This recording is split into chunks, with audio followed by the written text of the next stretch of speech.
Manuel García Salgado es, desde el 26 Congreso Federal de MCA, el secretario de Política Sectorial y Empleo de la Comisión Ejecutiva Federal.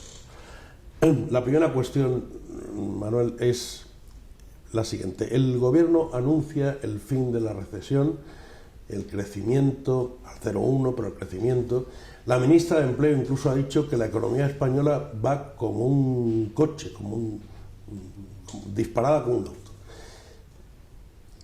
¿Qué te parecen esas afirmaciones? Será la perspectiva de una ministra desde su coche oficial, porque sobre ruedas, desde luego, un país con que se acerca al 100% de deuda de su PIB no es para decir que vaya sobre ruedas, y mucho menos con 6 millones de parados y con un 28% de pobreza y con otros liderazgos precisamente a la cola de Europa. No es ninguna señal de un país que va sobre ruedas.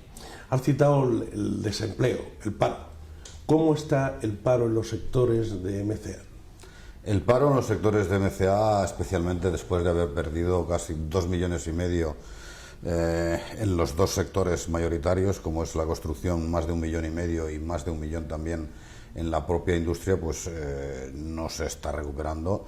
Se han hecho acuerdos importantes en sectores muy concretos, como es el automóvil y componentes, que han aguantado un poco la situación, pero el resto de sectores industriales están pasando por una grave situación que evidentemente no ha recuperado ni recupera el empleo. El empleo que está creando en este país pues es de sectores servicios, de sectores a tiempo muy parcial y precarizando, es decir, la reforma laboral lo que ha servido es para echar al padre y contratar al hijo por 3 veces menos salario y sin condiciones y de manera precaria.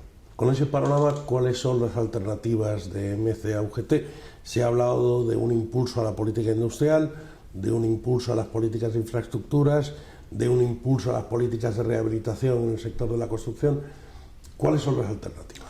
Las alternativas son las que venimos predicando desde hace tiempo y especialmente pues desde mitad de la situación de recesión y crisis que está viviendo este país. Es decir, este país ha abandonado, no ha tenido política industrial y en los últimos tiempos ha dejado de ser ya un país industrializado también. Este país ha perdido 4 puntos de PIB en la industria y lógicamente nosotros lo que estamos instando a todos los organismos y a todas las instituciones a hacer una apuesta importante por la industria. El país que renuncia a la industria lo lamenta permanentemente y lógicamente nosotros apostamos como federación porque la salida de la recesión tiene que hacerse a través de la industria. Es algo que en Europa se ha entendido con la resolución del Parlamento Europeo y también con el acuerdo que ha hecho Industriol y sus 7 millones de afiliados, una apuesta por la industria, a presentar al nuevo Parlamento que salga elegido de las elecciones europeas. Y en el ámbito de país, pues lógicamente igual, exigimos al Ministerio de Industria y en concreto a su ministro, aunque se confunda del meridiano de Greenwich que pasa por Canarias, exigimos que tiene que haber un proyecto industrial de país con las comunidades autónomas y que llegue también incluso pues a todos los ámbitos de comarcas y de municipios. Es decir, este país sabe hacer bien muchas cosas y no puede perder el tren de la reindustrialización, que es por donde debe de venir la recuperación económica y la creación de empleo también. De momento el Ministerio, como parece que no tienen ideas, le ha encargado a Boston Consulting un informe sobre la política industrial, sobre cómo habría que impulsar la política industrial. Supongo que nosotros, que MCA podrá hacer más aportaciones que una consultora norteamericana. Sin desprecio ninguno a las consultoras que contrate el Ministerio de Industria, quienes más saben de esto son los que están a pie de obra y deberían de ser los actores protagonistas de un diálogo social que este gobierno tiene abandonado en todas las materias y también hasta ahora también en el ámbito industrial. Los países que conjuntamente han hecho una apuesta industrial lo han hecho a través del diálogo social y con sus representaciones, tanto a nivel empresarial como a nivel sindical, concretamente en Alemania. Y es a partir de ahí, de las aportaciones conjuntas, donde se detectan y donde se orientan las necesidades que tiene un país y su industria. Nosotros esperamos que eso sea no solo momentáneamente porque se acercan unas elecciones europeas, sino que verdaderamente se lo crea este gobierno y cambie de actitud con respecto al diálogo social y al aspecto propositivo que queremos hacer como mínimo las organizaciones sindicales y en particular MCA-UGT. Uno de los escenarios que se echaban en falta desde la llegada de este gobierno eran los observatorios industriales. De momento parece que el Ministerio quiere hacer un observatorio industrial con ANFAC y con los distribuidores de automóviles, pero ¿qué propuestas concretas está haciendo MCA para reactivar los observatorios? Los observatorios los hemos reivindicado reiteradamente desde la llegada al nuevo gobierno porque habían sido un instrumento muy positivo de manera tripartita que habían facultado pues muchas y buenas experiencias y orientaciones en diversos sectores.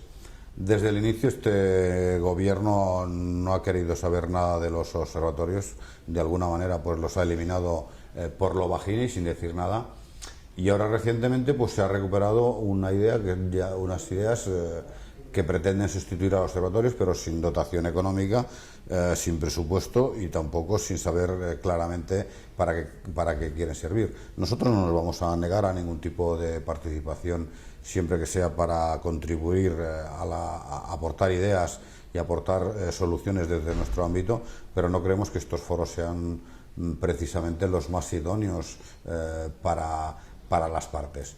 El modelo de observatorio será positivo y lo que hay ahora son foros de diálogo que está bien que por lo menos nos veamos con patronales y empresarios de los sectores que también coinciden en que los observatorios habían sido muy importantes y muy positivos su funcionamiento, pero lógicamente no tienen el potencial que tenían los anteriores observatorios como tal, porque no tienen presupuesto, no tienen los medios de trabajo que tenían los tales. Te has referido antes al Manifiesto por la Industria que aprobó o hizo público Industrial Europa aquí en Madrid hace unas semanas.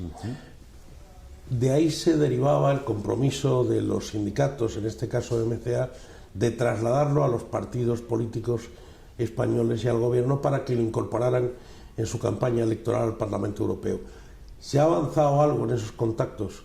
No, pero eso está previsto que efectivamente se presente a todos los grupos parlamentarios y que sea un modelo de trabajo y también de detección de qué opciones políticas están por la reindustrialización de este país y quiénes no, quienes únicamente lo pueden utilizar como reclamo electoral, pero que no creen en ello como tales, ¿no? Y por tanto eso lo vamos a hacer. Y es una buena guía, igual que es una buena guía también el acuerdo que se ha firmado anterior al 2 de abril con la firma de Industriol, el acuerdo que se hizo también por la reindustrialización con IG Metall de Alemania, que ha sido, digamos, un prólogo a lo que posteriormente se ha firmado por parte de todos los sindicatos industriales de Europa por la reindustrialización, es decir, en concreto poner la industria nuevamente a funcionar en Europa. Te quería plantear una última cuestión como colofón, no como prólogo. ¿Me puedes hacer un pequeño análisis, un breve análisis de la situación de los sectores en los que interviene MCA? La situación es desigual. Tenemos sectores potentes que están funcionando meridianamente bien. El sector del auto, el sector de componentes. En fabricación en Europa nos falta la parte importante que es la reactivación de ventas, porque si no no queda bien hacia Europa que un país segundo productor pues no sea capaz de absorber como mínimo el 20% de su producción.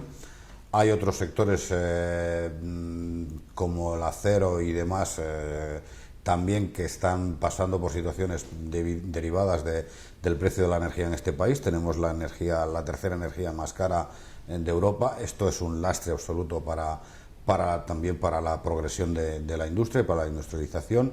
En bienes de equipo se están haciendo cosas, pero tampoco se está en situación de travesía o de remontar la propia situación, y en principio nosotros de ahí la apuesta por la industria, porque creemos que podría ser de locomotora de gran parte de los sectores que ahora mismo son responsabilidad de esta federación y que podría tener un efecto dominó en positivo de tirar por la industria. Y también probablemente por un nuevo modelo también de construcción, una construcción limpia, respetuosa con el medio ambiente y también de bajo consumo, serán alternativas conjuntamente con las que estamos planteando de rehabilitación de viviendas mientras esa nueva situación y modelo no llega. O sea que a pesar del optimismo antropológico de Rajoy y de su ministra Báñez, España no va tan bien. No, España no va tan bien, solo hay que salir a las calles y ver esa situación.